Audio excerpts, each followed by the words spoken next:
শুটকি মাছ খেতে যাদের ভীষণ ইচ্ছে করে অথচ গন্ধের জন্য যারা শুটকি মাছ খেতে পারো না তাদের জন্য আজকে একটা দারুণ রেসিপি নিয়ে এসেছি টাটকা কাঁচা মাছের। সকাল সকাল মাছ দাদার কাছ থেকে দুটো বড় বড় সাইজের সাটিন বাটা মাছ নিয়ে নিলাম।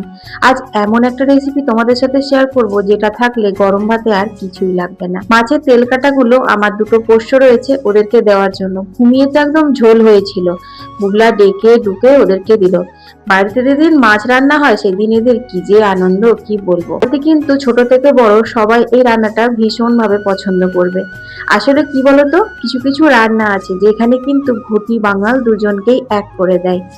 আমরা সাধারণত এটা জেনে থাকি যে শুটকি মাছ কিন্তু বাঙালদের প্রিয় মাছ, কিন্তু ঘটি বাড়ির যদি ছেলেমেয়েরা একবার শুটকি মাছের স্বাদ পেয়ে যায় তাহলে কিন্তু ওরাও খেতে চাইবে বারবার। কিন্তু কথাটা হচ্ছে এটা যে শুটকি মাছের গন্ধটা আমরা ঘটি বাড়ির মানুষরা ঠিকঠাক করে নিতে পারি না।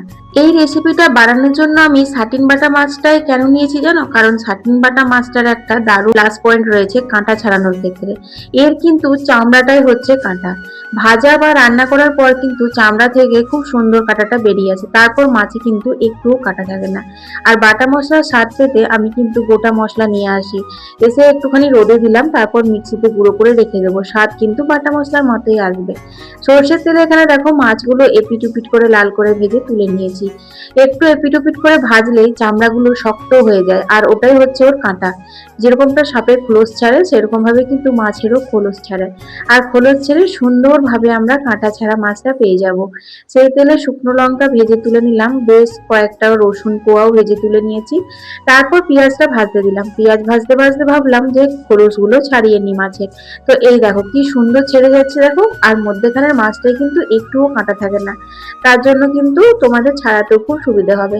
যাই হোক, ভাজাভুজি ছাড়াছুড়ি রেডি হয়ে গেছে। এবার শুধু হচ্ছে মাখামাখির পালা। কাঁচা নুন নিয়ে রসুন আর শুকনো লঙ্কা ভালো করে মেখে নিয়েছি। তারপর দিয়ে দিলাম পেঁয়াজ ভাজার ওপর, তারপর দিয়ে দিলাম ছাড়িয়ে রাখা মাছ ভাজাগুলো।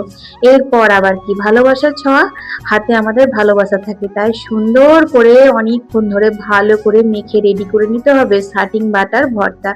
ধোয়া ছাড়া গরম গরম ভাত আর এই সাটিন মাছের ভর্তা একবার যদি খাও বারবার খেতে চাইবে। রেসিপিটা যদি তোমাদের ভালো লেগেছে অবশ্যই লাইক করে শেয়ার করে দিও।